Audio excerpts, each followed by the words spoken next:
mas o vídeo de hoje é lendo o livro A Seleção.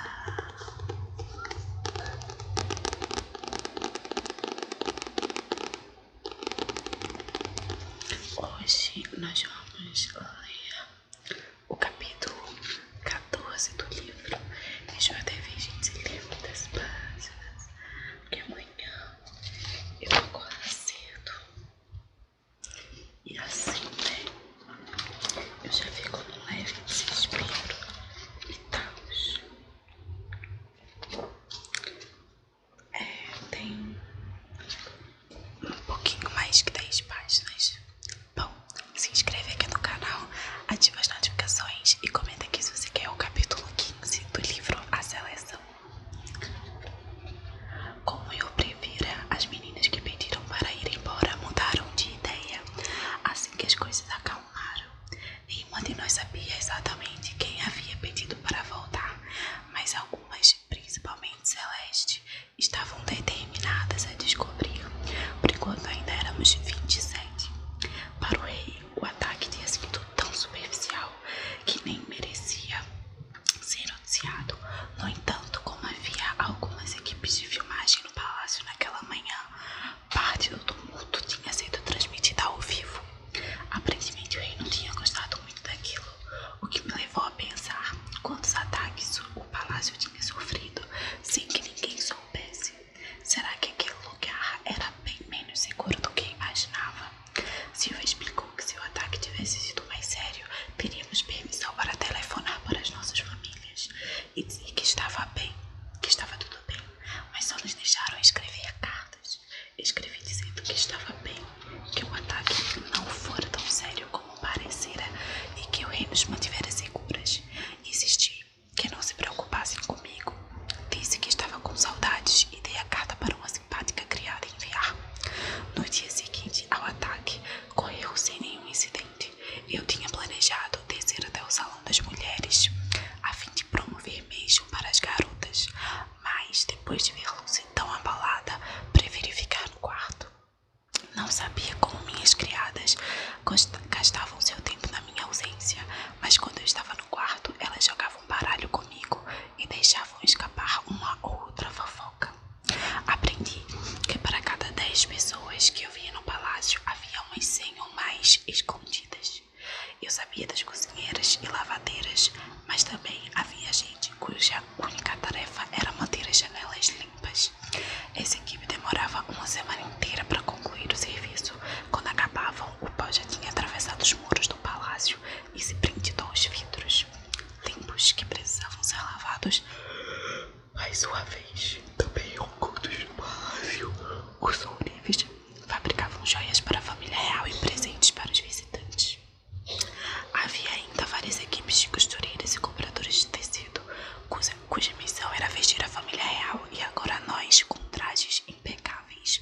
Soube também de outras coisas, os guardas que elas achavam mais bonitos e um novo modelo horrível de vestido que a chefe das criadas as fazia usar nas comemorações de feriados.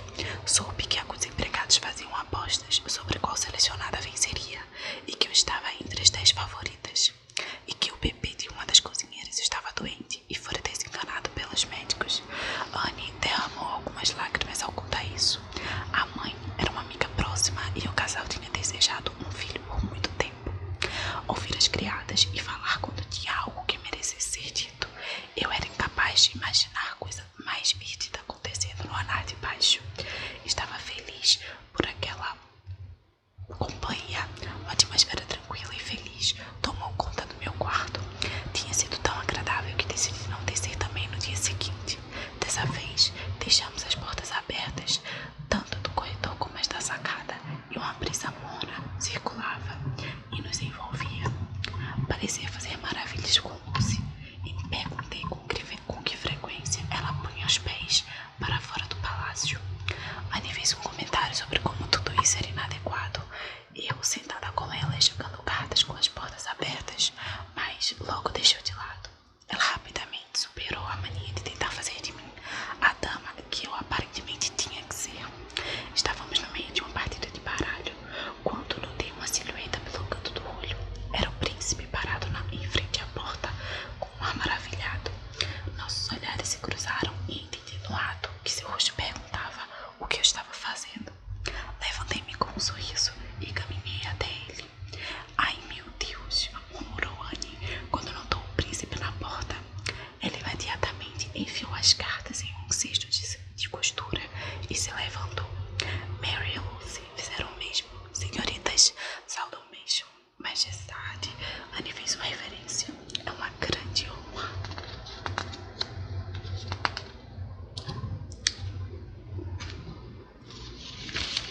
não é assim que imaginava seu quarto.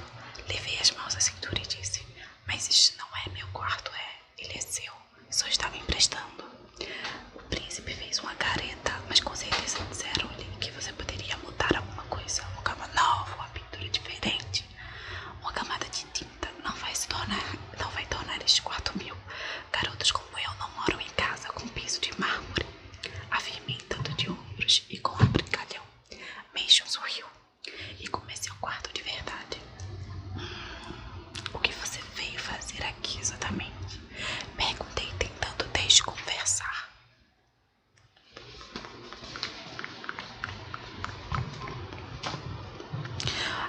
É que tive uma ideia sobre... Bem, ele começou. Já que você e eu não temos o relacionamento típico que procuro ter com as outras garotas, talvez devêssemos usar meios alternativos de comunicação. Ele parou em frente ao espelho e olhou as fotos da minha família. Sua irmã mais nova é a sua cara. Ele constatou maravilhado. Fui até o centro do quarto. Ouvimos isso quase sempre. E o que você ia dizer sobre comunicação alternativa? Mason parou com as fotos e foi em direção ao piano no fundo do quarto. Visto que está aqui para me ajudar, ser minha amiga e tal, ele continuou fixando o olhar em mim. Talvez devêssemos recorrer aos tradicionais.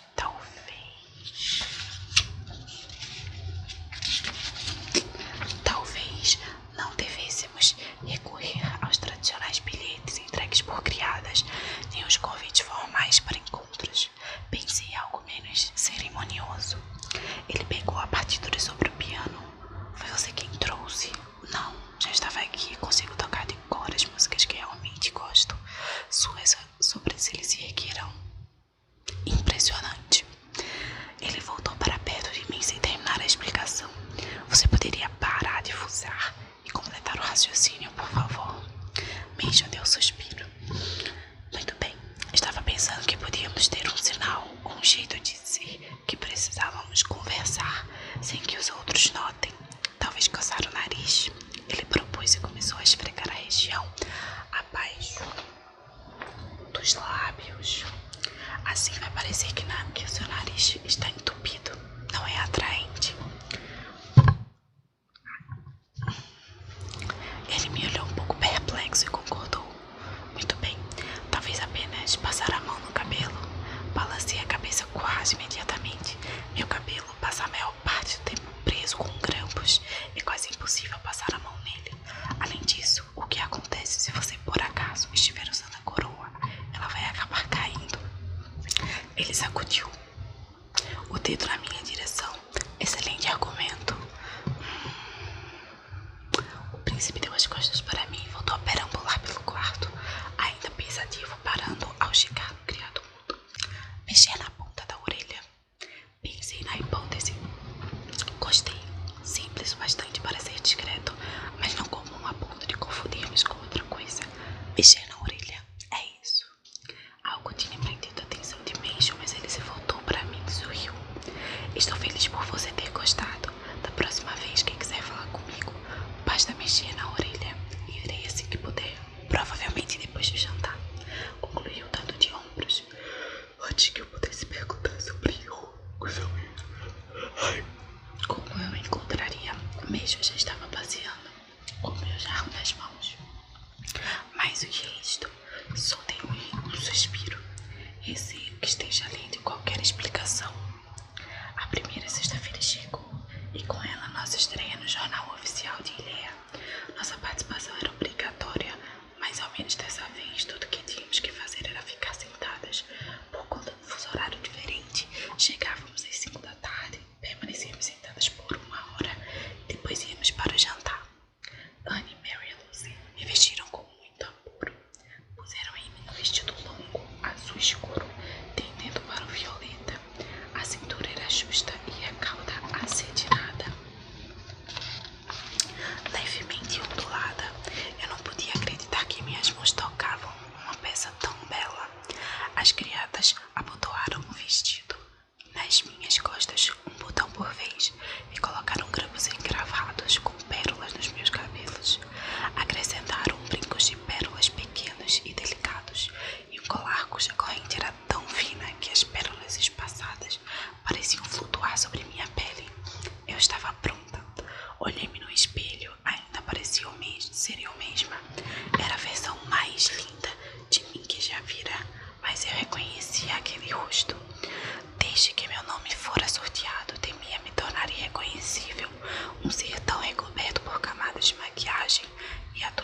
joias que eu teria que cavar por semanas até encontrar a mim mesma. Por ora, eu ainda era América. E assim como eu mesma, descobri que minhas mãos brilhavam de suor enquanto me dirigia ao estúdio do palácio. Disseram que deveríamos chegar 10 minutos antes. Para mim, 10 minutos eram na verdade 15. Para alguém como Celeste, eram mais ou menos 3. Por isso as meninas foram chegando aos poucos. Hordas de pessoas corriam por todos os lados a fim de dar os últimos retoques ao cenário, que agora contava com uma fileira de assentos para as selecionadas. Os membros do conselho, que eu reconheci graças a anos assistindo ao jornal oficial, liam um roteiro e ajustavam a gravata. As selecionadas se olhavam no espelho e esticavam os vestidos extravagantes. Um turbilhão de atividades. Olhei para o lado e testemunhei o instante mais trivial da vida de Major. Sua mãe, a bela rainha Amberly, punha alguns fios de cabelo rebeldes dele no lugar. O príncipe endireitou o paletó e comentou algo com ela. A rainha inclinou a cabeça em aprovação, o que fez Major sorrir. Gostaria de ter visto mais, só que Sylvia, em toda sua glória, chegou para me levar ao meu lugar. Para a cadeira, senhorita América, ela ordenou. Pode se sentar onde quiser, mas você sabe, as garotas já ocuparam toda a fileira da frente. Sylvia parecia triste por mim, como se estivesse dando alguma má notícia. Ah, obrigada, agradeci, feliz por poder sentar na última fileira. Não gostei de subir aqueles degrauzinhos com um vestido chique e sandálias de salto alto. Aliás, eu precisava mesmo delas, ninguém veria meus pés, mas dei um jeito. Em seguida chegou Marli. Ela abriu um sorriso assim que me viu e veio se sentar ao meu lado. Parecia um bom sinal ela escolhesse sentar perto de mim em vez de ir para a segunda fileira. Marli era fiel, seria uma grande rainha. Seu vestido era de um amarelo brilhante. Seus cabelos loiros e sua pele levemente bronzeada davam a impressão de que ela irradiava a luz. Marli, amei seu vestido, você está fantástica. Obrigada, ela disse corando levemente. Fiquei com medo de ter exagerado um pouco. De jeito nenhum, confie em mim. Ficou perfeito em você. Eu queria conversar, mas você não aparecia. Será que podemos nos falar amanhã? Ela perguntou em voz baixa. Claro, no salão das mulheres pode ser. Sábado. Respondi no mesmo tom. Amy, sentada na cadeira da frente, virou-se para nós. Acho que os enfeites do meu cabelo estão caindo. Vocês poderiam vir para mim.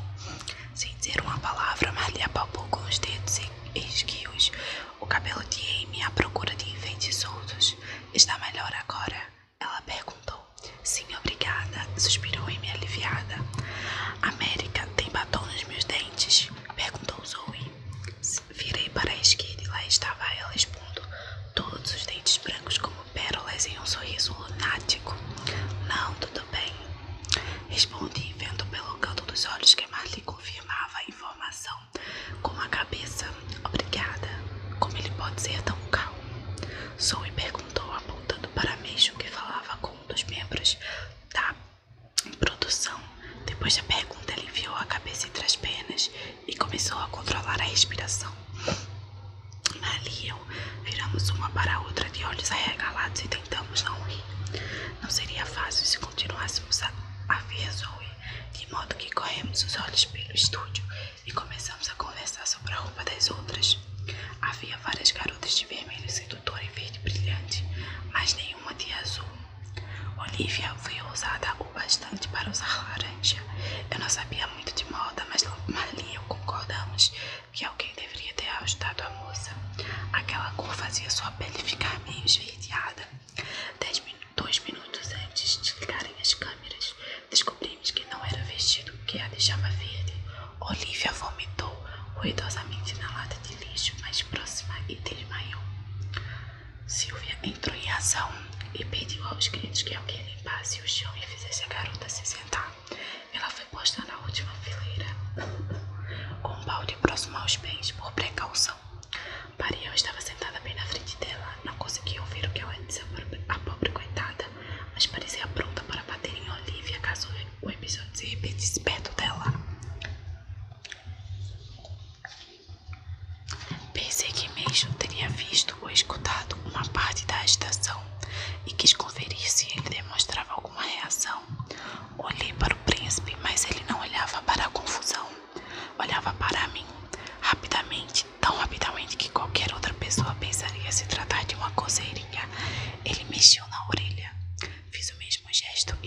cruzamos o olhar. Fiquei empolgada ao saber que o Asian passaria em meu quarto depois do jantar. De repente, o hino nacional começou a tocar e o brasão de Leia surgiu nos monitores espalhados pelo estúdio. Endireitei-me na cadeira. Só conseguia pensar que minha família estaria vendo e quis deixar todos orgulhosos. O rei Clarkson estava no palanque falando do breve e mal-sucedido ataque ao palácio. Eu não diria que o ataque fora mal-sucedido, afinal a maioria de nós quase morreu de pavor. Depois fizeram mais uma pilha de pronunciamentos. Tentei prestar atenção em tudo o que diziam, mas era difícil. Estava acostumada a assistir ao programa em um sofá confortável, acompanhada de um balde de pipoca e com os comentários da família. Muitas das notícias tinham a ver com os rebeldes que levavam a culpa por uma série de coisas. A construção das estradas em Sumner estavam atrasadas por causa dos rebeldes e o número de representantes locais em Edley tinha diminuído porque eles tiveram que ser enviados para St. George a fim de ajudarem uma revolta rebelde. Eu nem fazia ideia de que essas coisas tinham acontecido, partindo daquilo que eu vira na infância e do que tinha aprendido desde que chegara no palácio.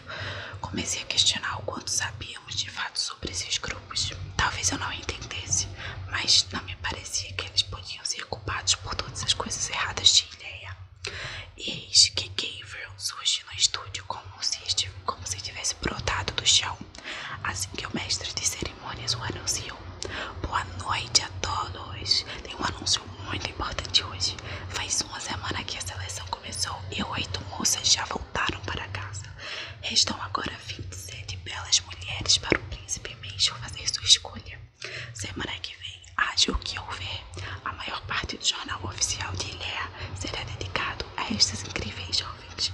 Senti gotículas de suor se formarem na minha testa. Sentar ali e fazer boa figura. Até aí tudo bem, mas responder perguntas. Eu sabia que não ia ganhar aquele joguinho, mas não era essa a questão. Eu só não ia fazer papel de idiota em rede nacional. Antes de chegarmos às senhoritas, falaremos com o homem do momento. Como Vossa Alteza está esta noite, príncipe Meishu? Perguntou Gabriel, cruzando o palco. Meishu foi pego de surpresa. Não tinha microfone nem uma resposta preparada. Imediatamente antes de o microfone de Gabriel chegar até ele, nossos olhares se cruzaram e dei uma piscadinha. Aquele gesto foi suficiente para fazê-lo sorrir. Muito bem, Gabriel, obrigada. Tem gostado da companhia até agora? Sim, é um prazer conhecer essas senhoritas. São todas moças doces e gentis como aparentam. O apresentador quis saber. Dei uma risadinha antes mesmo de Meishu falar. Eu sabia que ele diria algo como bem, mais ou menos. Meishu desviou o olhar de Gabriel e me encarou. Quase. Gabriel pareceu surpreso. Alguém ali está sendo desobediente.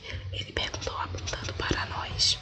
Por sorte, todas as meninas soltaram uma risadinha e eu pude me unir a elas. Que traidor! O que essas garotas fizeram, que não foi exatamente meigo? Gabriel quis saber do príncipe. Muito bem, deixe-me contar. Meishu cruzou as pernas e ficou bem à vontade na cadeira. Nunca tinha o visto tão relaxado quanto naquele momento. Sentado ali e curtindo com a minha cara. Gostei desse seu lado, desejei que aparecesse mais vezes. Uma delas teve coragem de gritar comigo de um modo bem agressivo. Em nosso primeiro encontro, levei uma bronca duríssima. Ele prosseguiu. Atrás do príncipe, o rei e a rainha se entreolharam. Pareciam estar ouvindo a história pela primeira vez também. Ao meu redor, as meninas tocavam olhares confusos. Só fui perceber quando Marley disse: não me lembro de ninguém ter gritado com ele num grande salão. Você se lembra? Meishu devia ter esquecido que nosso primeiro encontro era segredo. Acho que ele está exagerando para ser engraçado. Cheguei a dizer para ele umas coisas bem sérias. Talvez esteja falando de mim. Respondi. Uma bronca. Por quê? Continuou Gabriel. Honestamente, não sei. Saudades de casa, talvez. E foi por isso que a perdoei, claro. Meishu estava solto e tranquilo. Eu conversava com Gabriel como se